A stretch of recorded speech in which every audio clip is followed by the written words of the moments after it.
Welcome to Stitchery Stories, where textile artists share their life in fabric and thread, inspiration, techniques, disasters and delights. And I'm Susan Weeks, enthusiastic embroiderer and textile arts dabbler who also loves podcasting. So take a break and enjoy our light-hearted chat, and please share with your friends so they can enjoy it too.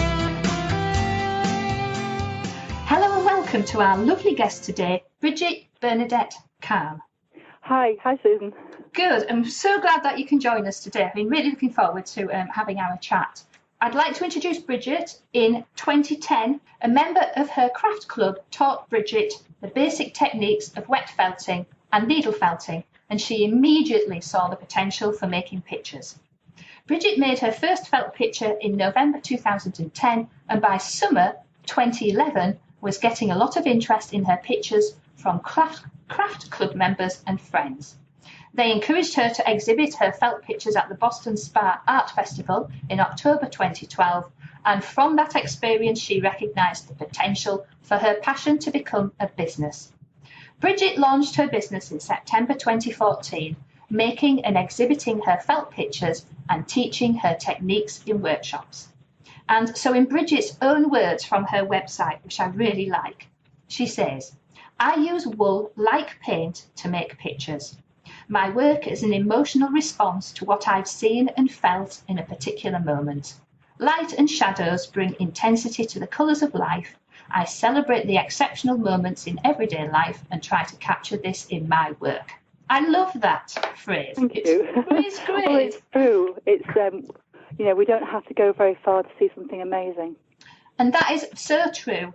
And I think we all trip over lovely things on our doorstep, don't we? I mean, I actually live out on the coast at Hornsey here, and so I'm always out there taking pictures of the sea. And people say to me, "How many more pictures of the sea do you need?" Well, I don't need any, do I? But I like taking pictures of the sea. There's always something to look at. Absolutely, that's it. I have thousands of photographs, which are, most of them probably I'll never use, but there's just usually one or two that just really jump out at you. Exactly. I do the same, because obviously I'm into embroidery and kind of textile art from a thread point of view.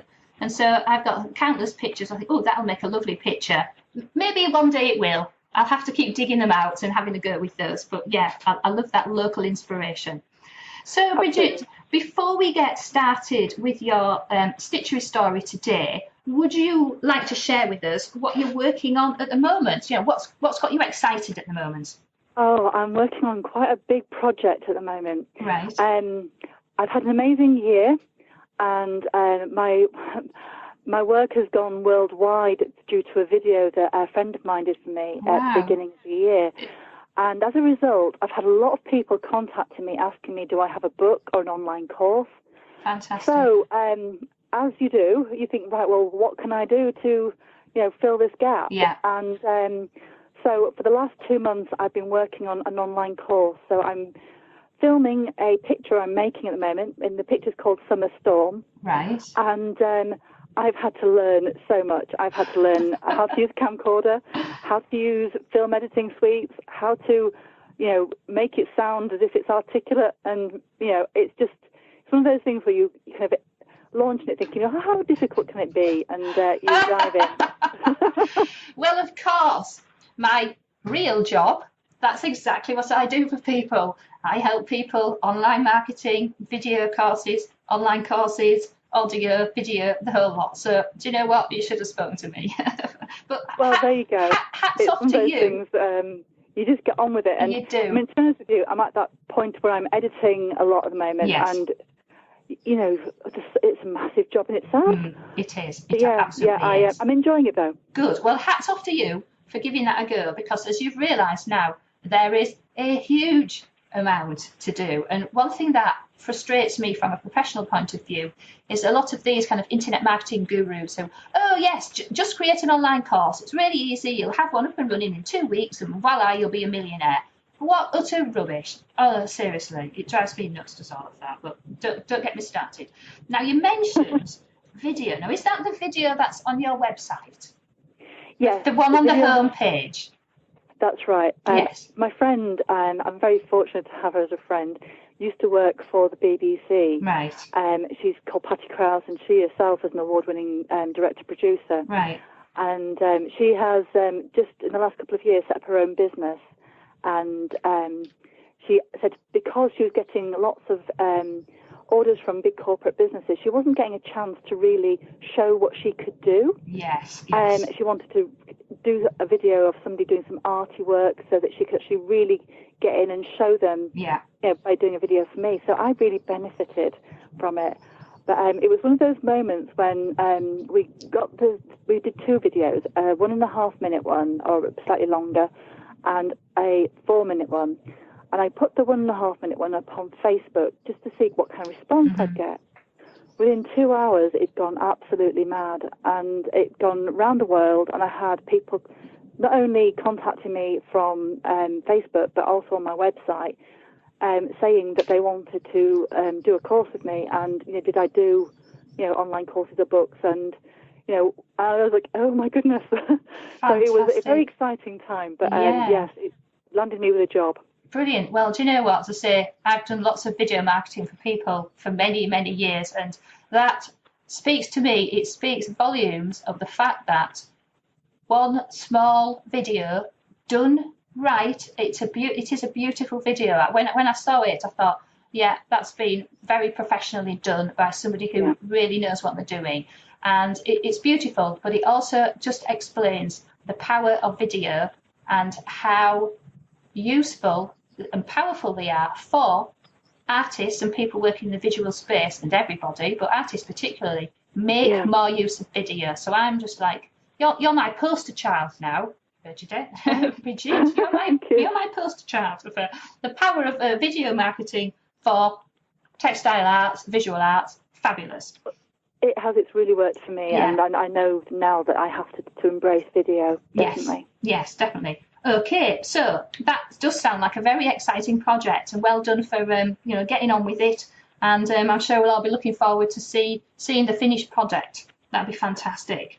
So, how did you actually get interested in felt pictures? Were you, and it's a relatively recent thing, but before that, were you working in any kind of textile arts type thing, or was this a new thing for you? When you learned at the craft club? New. Right, brilliant. When I went to college in Carmarthen in South Wales in the early 90s, and I studied ceramics and surface pattern. And although surface pattern crosses into textiles quite a lot, I was really focusing on glazes and, obviously textures with clay and everything like that. So I had the opportunity when I was at college to do felting, but it just didn't fit in with what I was doing at that time. No. So even though I've now found it to be the thing that I'm passionate about, at that moment in time I was so focused on ceramics that I didn't even look at it. Right. So when in 2006, one of the ladies from my craft club offered to teach me, and teach the whole class it was, how to do some felting, I thought, oh, great, this is an opportunity that's come back to me. Yeah. So I still hadn't really realised what it was going to be. But as soon as we started playing with the wool fibre and making this first flat piece of felt and then doing sort of little kind of embellishments with the wool, I just saw immediately the possibility for making pictures. Right. And I'd never seen any felt pictures before. And it was only afterwards when I sort of started making a few myself that I realised there must be other people out there doing this. Yes. And I found Andrea Hunter and Moy Mackay and a few other really good people, making beautiful pictures. And it was just fantastic to see what they could do and realise that there was that potential. No, that's a fantastic story. So quite often, we share stories about, oh, well, I learned how to do this from my grandma and I've been doing it since I was 3 and all this kind of thing. So it's actually very refreshing to hear somebody who started something relatively recently and has just fallen in love with it and has gone with it and is now building, as we were talking before we actually kind of went live, being able to be blessed to work from home on something that you absolutely love doing, which is it's the thing everybody wants to do, isn't it, Bridget? Oh yeah, very much so. I can't tell you how much I appreciate the fact that I can get up in the morning and just start my day from home and do what I want to do for my business. And I would say my work life is very much more a lifestyle than a career with 9 to 5 hours. It works around my life. Yes, yeah. Well, That's the same with me. That's why I do what I do, which is sit here and do things like this and help people with their online courses and video marketing and so on. So it's part of that lifestyle thing. You know, I don't, if I really wanted to earn vast amounts of money, I'd have to go and commute back to Leeds and have the sort of job I used to have. But you know what? I don't want to do that. And I've got a 12-year-old. Quality of life is something that's got to be valued a lot more, I think. It definitely does. It really does. You know, I still get the people who, and I don't know if you get this, but when are you going to go back to your proper job? This is my proper job now. You know, it's been my proper job for a long time now. Proper job, yeah. It's what people expect, isn't it? There's an expectation in society that you have to work for an employer. Yes, exactly. And goodness me, if you're sat at home messing about with bits of wool, clearly that's not a proper job either, is it? You know. Well, no, and particularly when you first started out, it's one of those things where people think that you're just having a grand old time to yourself and not pulling your weight or contributing to your family pot is a big thing as well, isn't it? Yes, very much and so. Yes, for the first year, your business will cost you to get it up and running. Yes, there's no doubt about that. But if you're doing something you're passionate about, you do what you need to do to make it work, and that's kind of what I've done. Yes, brilliant. I absolutely love all of this. It's really, really great.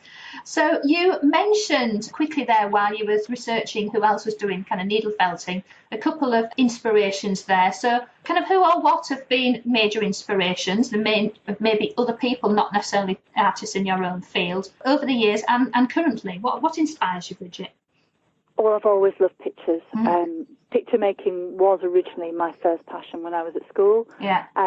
So, I think most of us love Van Gogh, and Salvador Dali was another massive inspiration. It's sort of surrealism. I loved all that kind of thing when I was at school.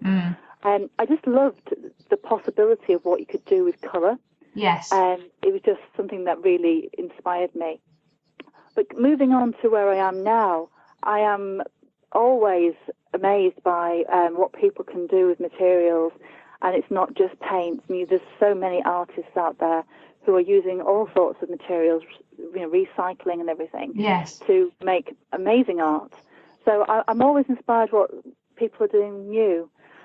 Ceramics, as you know, I was just saying to you before, was my passion for many years, and there's so many artists that I couldn't even start to mention them through the work. But yes, I do love all different forms of making art. So when it came to sort of trying wool to make pictures, I was used to working with clay, which is quite tactile, as you can imagine, to work in. So immediately working with wool in the same fashion and sort of rubbing the fibres and moulding them to make the shapes and textures I wanted just came naturally. So it was, that was very much kind of the process that went on there. But I looked at Andrew Hunter's work, the first person, first felt artist that I came across, and I was just blown away by her amazing landscapes that she did in the Dales. And then I came to Moy Mackay, and now Moy's work is, I often look at it thinking it needs to be made into an animated film. The colours and the vibrancy is just amazing. And there's a few other artists, Fiona Gill, who I've come across, so she's again in the Dales, and she does amazing illustrative felt pictures. But I could name quite a few that are very impressive felt artists.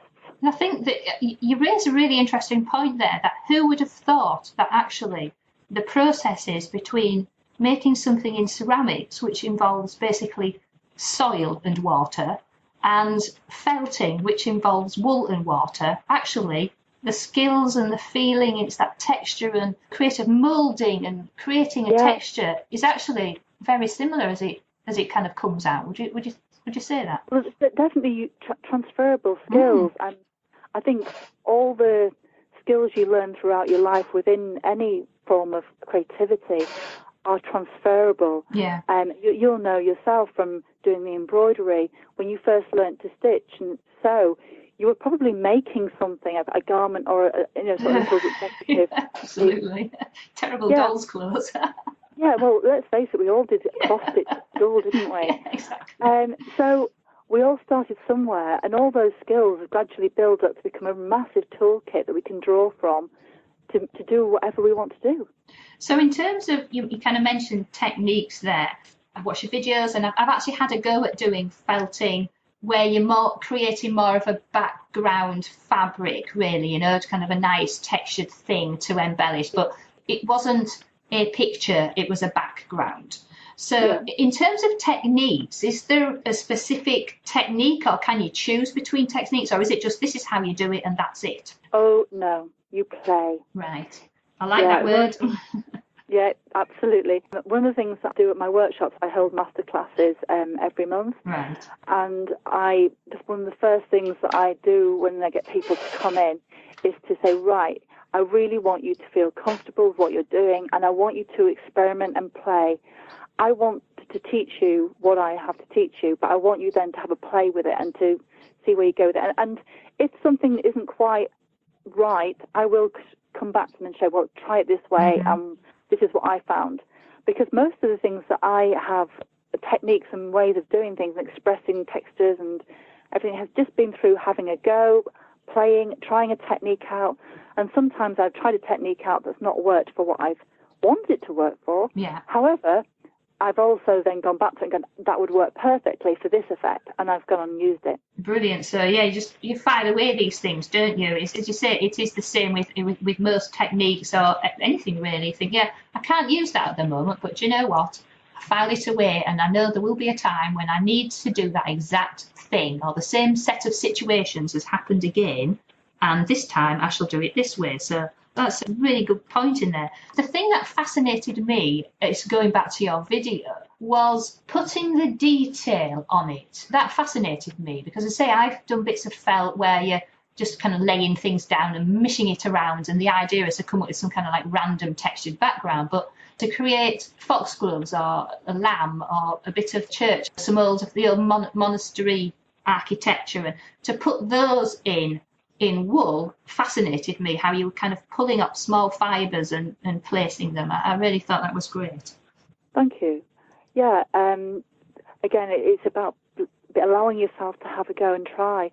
There's so many different techniques that I've discovered. Most of the techniques that I've played with, I have self-taught. Right.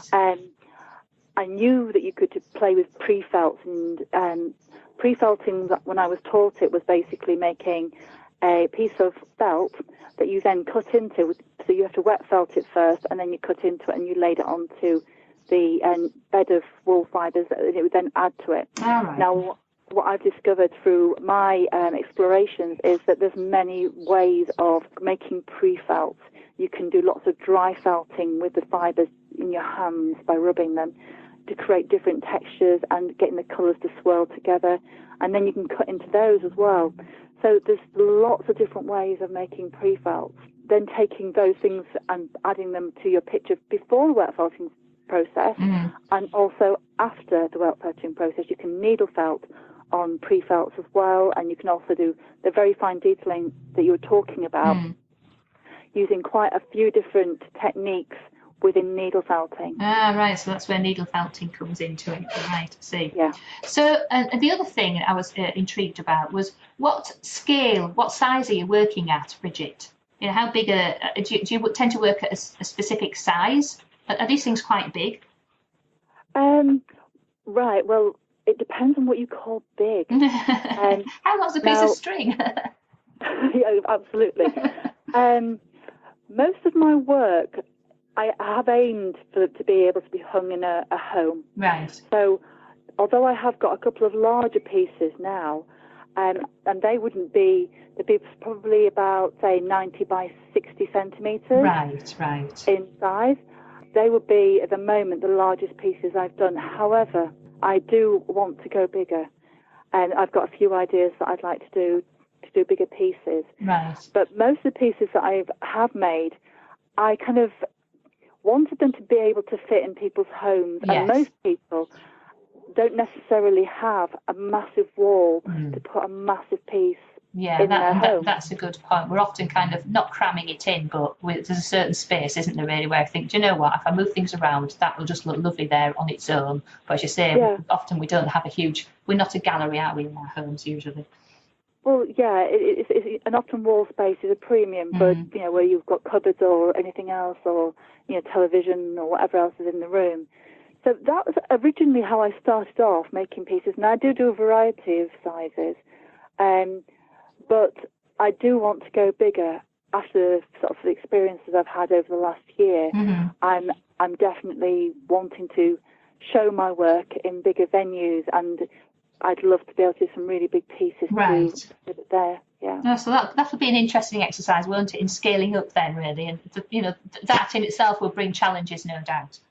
Oh yeah, it's always time as well. It always, the bigger you go, the more time it generally takes. Yes, absolutely. We've touched around where you're going with things at the moment, but what would you say the high point of your textile art journey so far has been, Bridget? Well, there's just got to be no doubt there. My most amazing experience I've had to date was this time last year, where one of my pictures were chosen to exhibit in the Royal Academy of Art summer exhibition. And that's just such a fantastic achievement and a fantastic experience, especially, I should imagine, because you've done something in fibre. Yeah. Amazing. Well, that was it. I mean, my picture was in a room filled with paintings.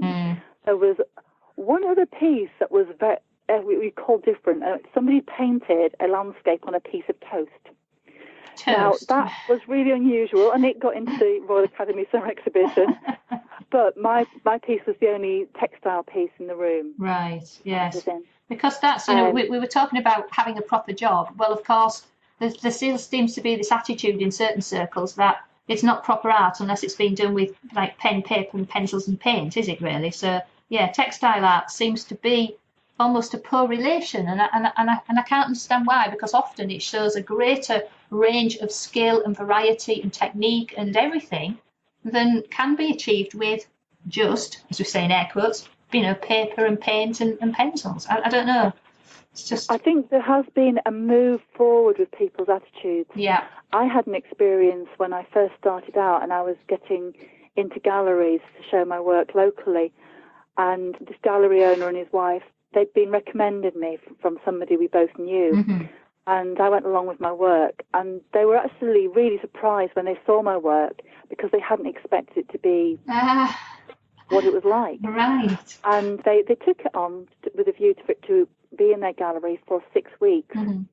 So about 2 weeks into the exhibition, I phoned them up to find out how everything was going, and they asked me to come and collect my work. Oh. And I was really taken aback, and I went up and I collected it, and I asked them why, what happened, what had gone wrong. And it had been one of their customers had come into their gallery and looked at my piece of work that was there and said, "Oh, I thought felting was just a weekend craft." And that was it. It completely knocked their confidence. Wow. And they didn't feel confident to sell my work. So I was, at that point in time, as though I was taken aback and quite upset that had happened. You're not surprised. It actually made me realise that I had to educate the gallery owners who sell my work, so they were confident to be able to talk about it. Yes.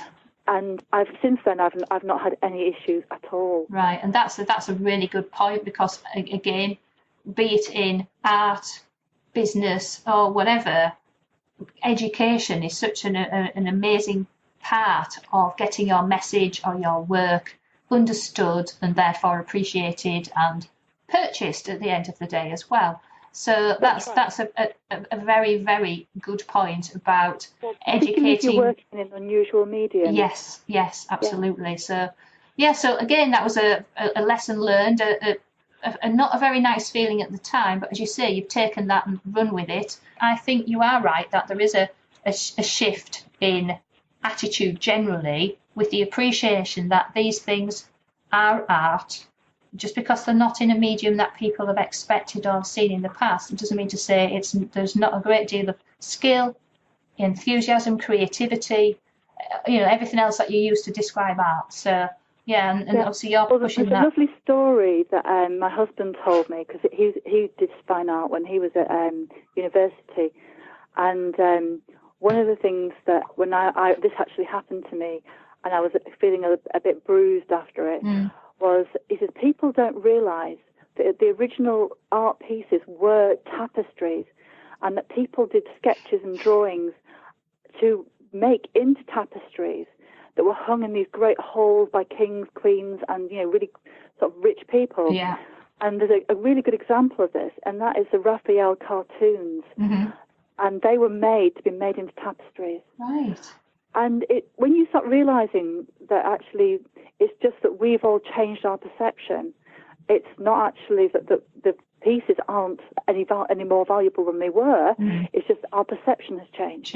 And that's, do you know what? I hadn't really thought about that, but yeah. And because they were not only art, they were for warmth as well, weren't they? You know, to brighten up those dull old castles on a damn cold day. What nicer to have those beautiful wool tapestries depicting the scenes of the day, and also keeping some of the drafts out. So that and soundproofing as well. Oh, you can imagine. Oh dear, yeah. Well, I wouldn't have liked to live in a castle, but yeah, that's a really good story. Thank you, Bridget's husband, for sharing that one with us. So as we kind of move along, things with felting, I suppose it's a fairly forgiving technique, but quite often we talk about when things perhaps didn't go quite as you'd imagined. And I think the word disasters may be a bit strong, but, you know, some instances where you can think, well, something didn't go quite as you thought, but how did you manage to learn from that and kind of move forward?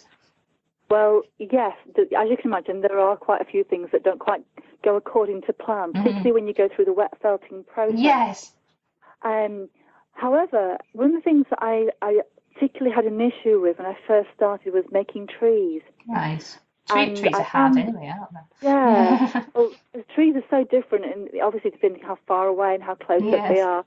And when you're working in wool, you could get the most beautiful, almost like filigree effects with the branches before you went through the wet felting process. Yeah. What used to happen when I first started out was the fibres would all clump together, and what looked beautiful before the wet felting process ended up in clumped wool, which was nothing like what it was previously. Now, with the needle felting process, you can actually go in and you can clip the fibres and you can move them around and, you know, add more fibres on to recreate those beautiful images that you had. Right. But what I also found was that if you actually, before the wet felting process, actually once you'd put down the fibres where you wanted them, if you snipped into them and stopped them from pulling each other, they actually stayed in place. Right. So you learn as you go, but but that would be one of the sort of learning curves and not quite disasters, but disappointments, if you want. Yes, well, thank you for sharing that with us. And anybody who's into kind of wet felting and start thinking, well, I might have a go at doing some pictures, that's a really good tip for them as well. So thank you. Now, in terms of, you kind of mentioned before, as you scale up to a larger size, then obviously time creeps into it. And you've been busy, as you were saying, creating your online course and pictures and so on to do for that. You know, we've got the saying about beware of long distant elephants. So that's the items that seem so far away when you agree to do it, but they slowly creep up on you. And before you know it, you've got a large elephant sitting there in the room and you've got a deadline to suddenly achieve. So how do you manage your distant elephants, Bridget? How do you keep track of your projects and your time and keep yourself organised, but still be able to keep that creative flow going? With my felt pictures, I only ever have one felt picture on the go at any one point in time. Right. Oh, that's a revolutionary idea, isn't it? Having only one thing on the go. Well done. Well, just within my felt pictures, saying that, I've always got projects going on with other different crafts that I do, my craft club and everything that I'm on. So, but with my felt picture making, I always only have one at a time. Right. So that I can't be distracted or, you know, I have to keep focused.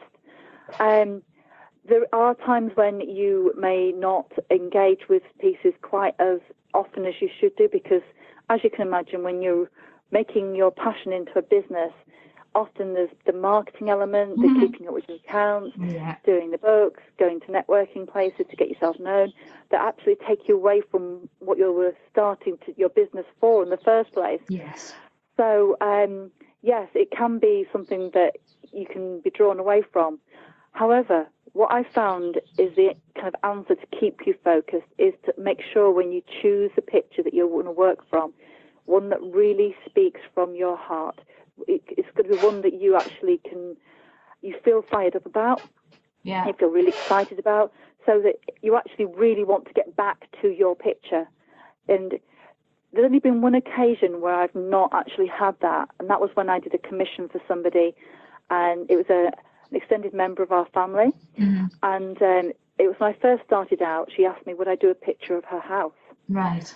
And I remember at the time thinking, I'm not sure that's something that would kind of excite you. Yeah. Absolutely. And I said, well, if you take loads of photographs of it, then we'll have a look and I'll see if there's one that I can work from. Mm-hmm. And fair enough, she did. And yes, there were some really nice photographs there. And she chose a lovely day where you got really good light and some nice shadows and everything, and the great reflections off the windows, which did excite me. So I thought, right, yeah, go on, I'll have a go at this. However, what I found was I had to keep on saying to myself, right, you really must get on with this picture. Must get on with it, must get round to it. Oh, dear. Yeah. Whereas ordinarily, it would be more like, I need to get back to my picture. Yeah, yeah. So it was a completely different mind frame.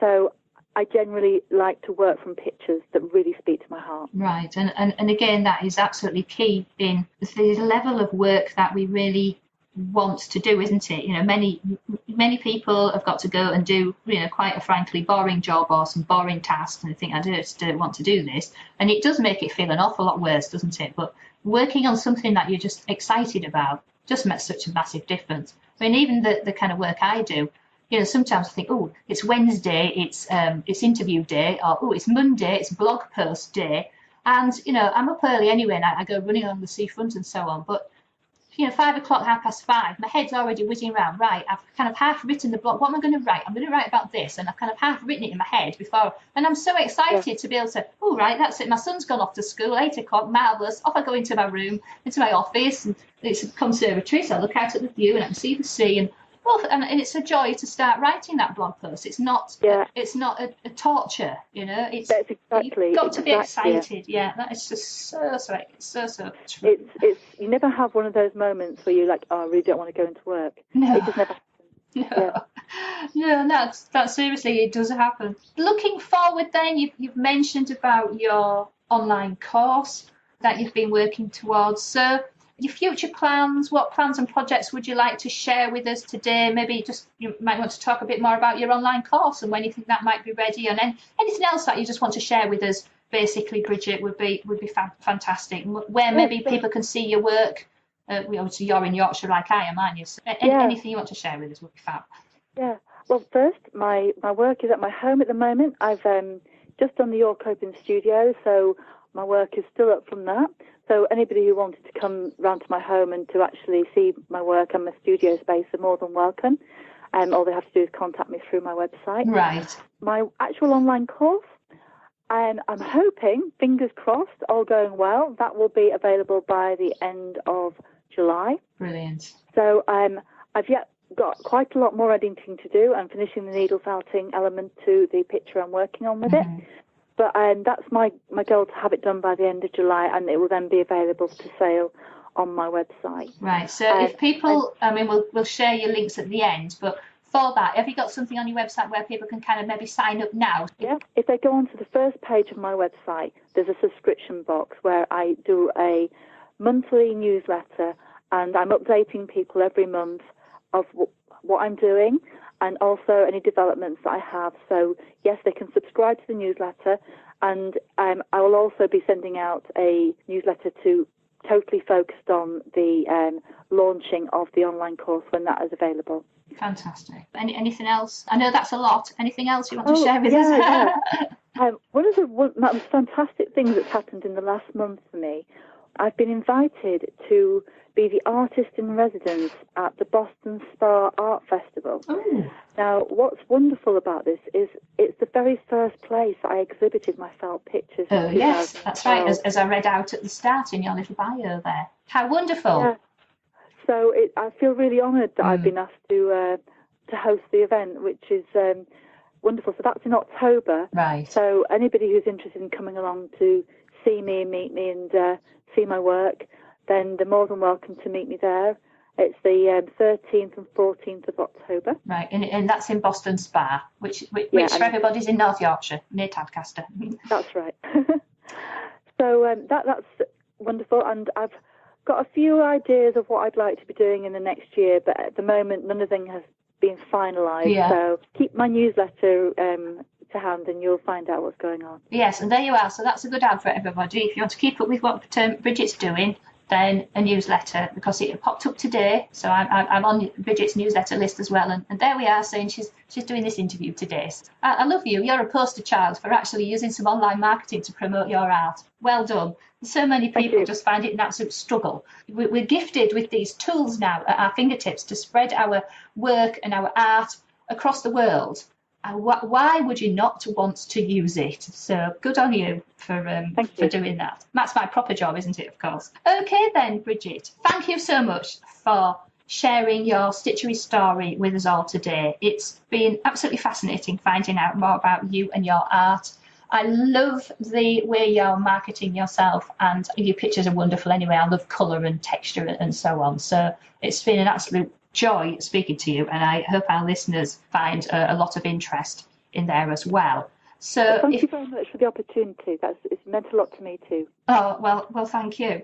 So I'm sure, as we said, if anybody wants to find out more about Bridget's work, then on the episode of the Stitchery Stories podcast website, there's a couple of images there that Bridget shared with me, and you've already shared that we can see you on your website and live in various venues. How about Facebook?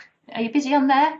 I am, yes. And if you put facebook.com/mygalleryspace, you can find me there. And it's Bridget Bernadette Karn Studio Shop. Right, fantastic. And how else can anyone get in touch with you? Can they email you? Is it all on your website? It's all on my website. So if you send me a message through my website, there's a contact form, and I will come back to you with any of the answers they need. Okay. Bridget's website, I will put the link in there, but it is bridgetbernadettekarn.com. She's given you the address there for her Facebook page, and you can email her as well and see her live around Yorkshire in various places. So Bridget, absolutely fantastic. I've really, really enjoyed speaking to you. I hope you have a pleasant week and get on well with your online course. Thank you, and it's been absolutely wonderful to have the opportunity, so thank you for finding me. If you liked this episode and want to hear more, then please join the Stitchery Stories fan club so you can get an email when a new episode is released. It's a quick and easy way of listening and of keeping up with any news and offers from our lovely guests. Please visit stitcherystories.com to join the fan club. Of course, if you have iTunes, then subscribe there to automatically get new episodes, and why not leave us a review and rating whilst you are there. So that is the end of our Stitchery story for today. So keep stitching, keep smiling, and keep creating your very own Stitchery stories.